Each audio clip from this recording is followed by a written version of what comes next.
Hey guys, welcome to my channel. In this video, I'm gonna give you top 50 English phrases that you can use in your everyday life. So if you are just about to embark on a journey to an English-speaking country, you can totally use these phrases. If you have been learning English for a while and you want to resume learning, this is the best video to start with. So let's go, 50 phrases in English in hopefully 10 minutes.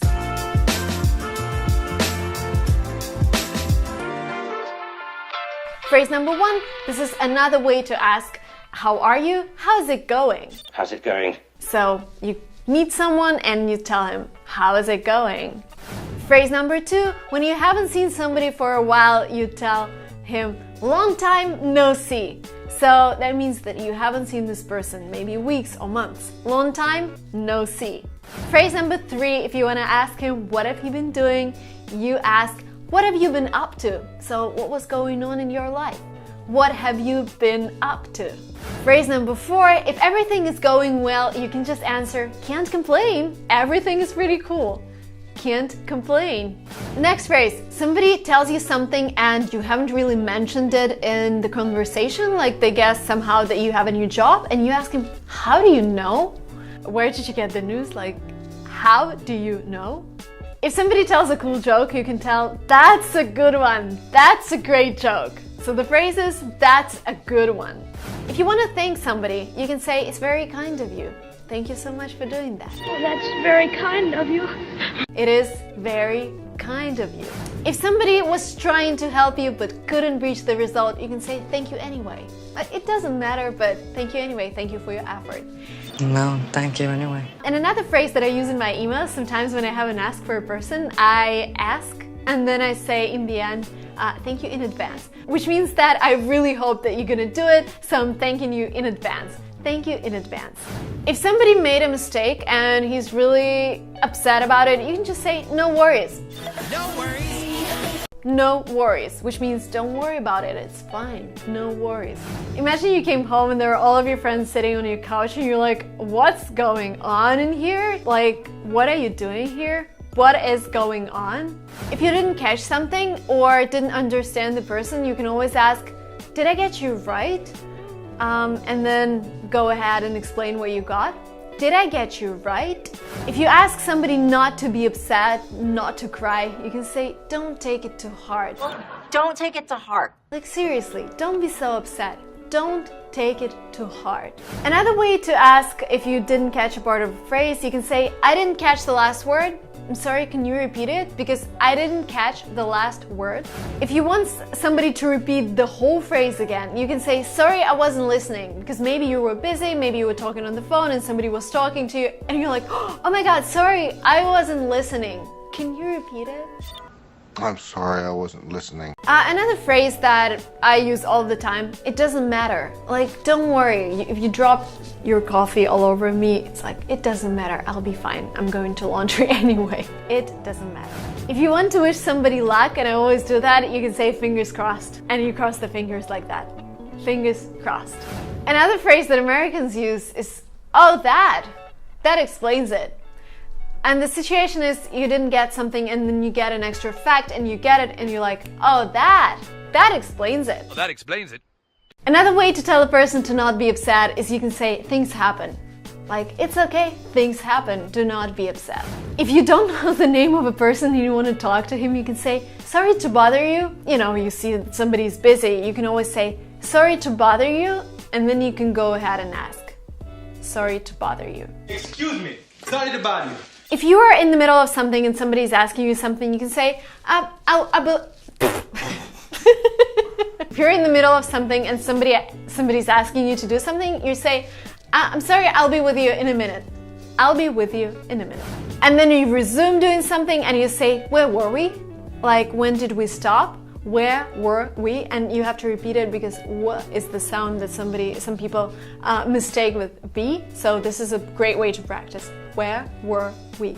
Again, if you're in the middle of a conversation and you didn't get what the other person was saying, you can say, you were saying, and with a question mark, which prompts the person to repeat once again. You were saying.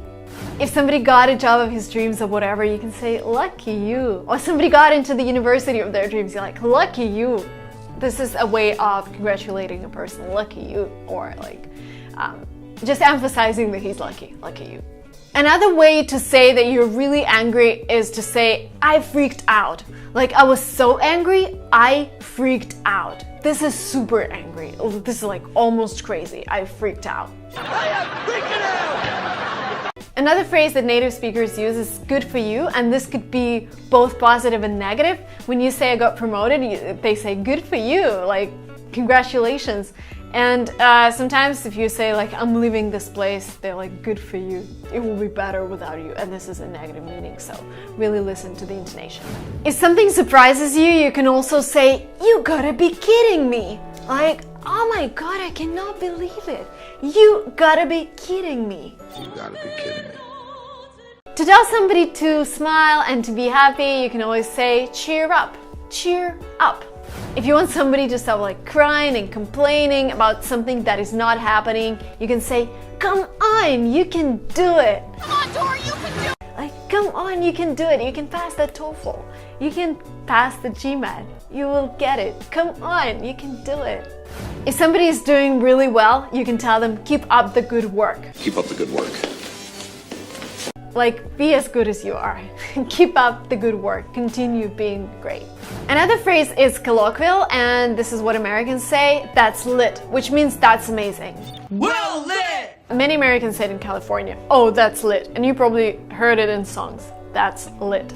If somebody is successful after failures, you can say, there you go, I told you you're gonna make it. There you go.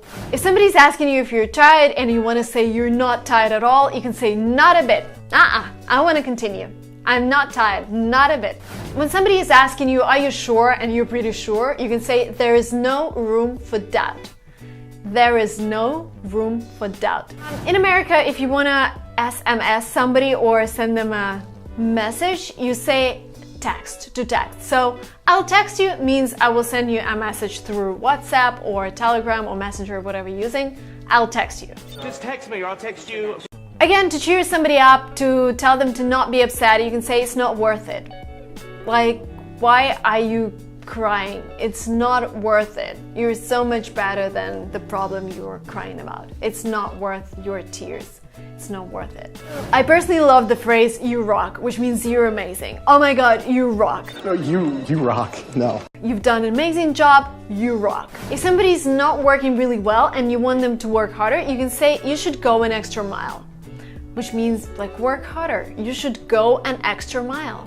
Another way to say the very same thing, you can say step up your game. Like work harder, work better, step up your game. If somebody's crying and doesn't want to do things, you say pull yourself together. Like literally take yourself and pull yourself together. Stop working, stop crying, pull yourself together. Hey, calm down.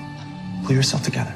Another phrase that I love, you sold me. Because sometimes people describe their trip or somebody they bought and they describe it as so well and they're like, I want to buy the same thing.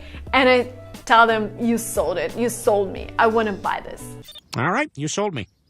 If you're not interested in the conversation, you're like sitting, you can say, I could not care less. This is so boring, I'm not interested, I couldn't care less.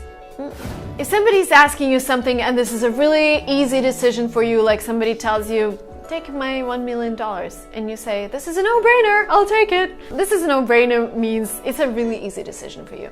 If you've done something wrong and you admit it, you can say, I screwed up. Yes, guys, I know, I'm sorry, I screwed up. This is my mistake. I screwed up. I screwed it up. If you want somebody to work instead of you, you can say, can you cover me? Like, can you work instead of me while I'm, I don't know, seeing my friend? Can you cover me? It's time to leave, and guys, I'd better be going, which means I should go already. It's, you know, it's actually 9 p.m. right now. I'd better be going. Another way to say goodbye, I can say take care, which means take care of yourself. I'll see you later. Take care. I don't know what day is it when you're watching this video, but if it's Friday, for example, weekend, you can say, thank heavens it's Friday, or thank heavens it's Saturday, weekend is coming, I'm so happy. This was it, guys, 50 phrases in English. Let me know if this was helpful by liking this video and commenting below if you know any more cool phrases. that would be great. There's a red button over there somewhere. Subscribe to this channel to not miss my new videos. I love you guys. Thank you so much for watching this. Bye bye.